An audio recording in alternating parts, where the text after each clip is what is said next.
दोस्तों, कहा जाता है वीर्य है तो जीवन है, वीर्य नहीं तो जीवन नहीं। क्या यह सच है?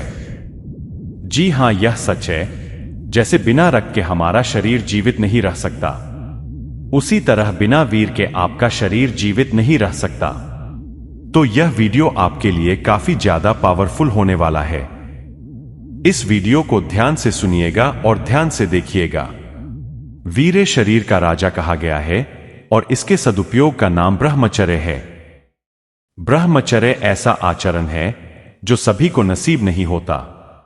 दुनिया में बहुत कम ऐसे ब्रह्मचारी हुए जिनके चरित्र पर कभी कोई लक्षण नहीं लगा। ऐसे ही श्रेष्ठ ब्रह्मचारी थे परशुराम। हमें परशुराम जी को इसलिए याद करना चाहिए। उन्होंने ब्रह्मचर्य को न सिर्फ सुरक्षित रखा बल्कि उसका समाज के लिए सदुपयोग किया। परशुराम को श्रेष्ठ ब्रह्मचारी माना जाता है।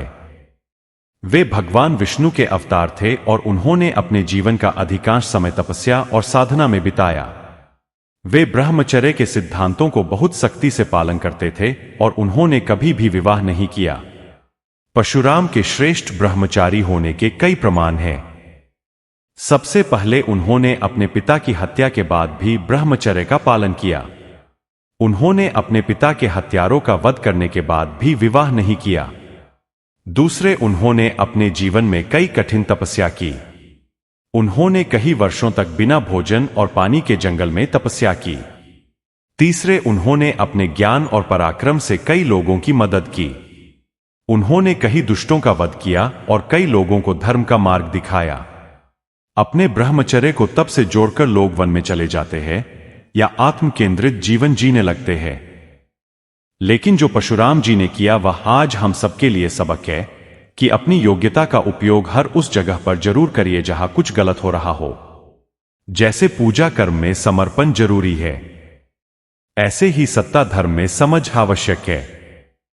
परशुराम के बारे में कहा जाता है कि वे अपने क्रोध और ब्रह्मचर्य के लिए प्रसिद्ध थे। वे क्षत्रिय वंश को अपना शत्रु मानते थे और उसे नष्ट करने की इच्छा रखते थे।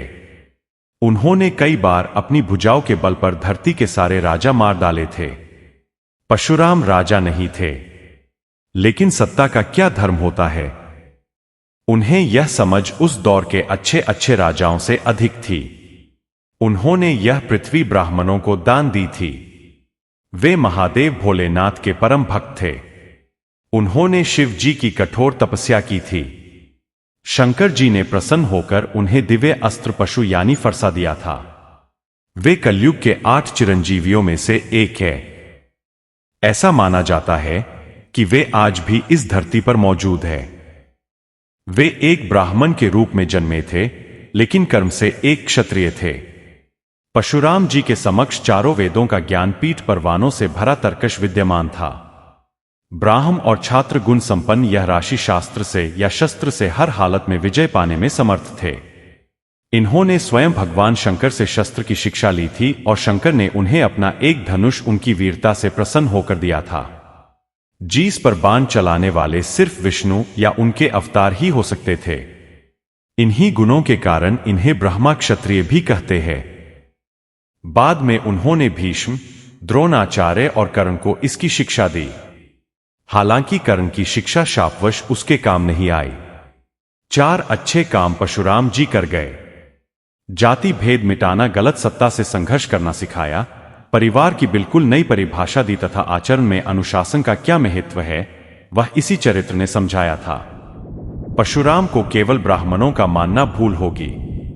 वे ब्राह्मण थे, लेकिन समूची मनुष्यता के लिए कुछ ऐसे संदेश दे गए कि ब्राह्मण न सिर्फ जाति बल्कि एक जीवन शैली बन गई।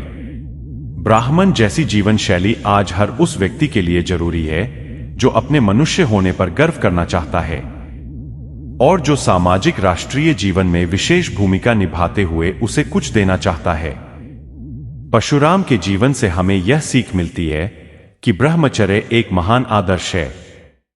यह हमें आध्यात्मिक और मानसिक रूप से मजबूत बनाता है। यह हमें अपने लक्ष्यों को प्राप्त करने में मदद करता है। परशुराम जी की ये कहानी आपको कैसी लगी ये हमें जरूर बताएं। दोस्तों, इस वीडियो को अपने मित्रों में प्लीज ज्यादा से ज्यादा शेयर करें, कुछ सीख पाए। हमारे चैनल की तरफ से आप सभी का धन्यवाद।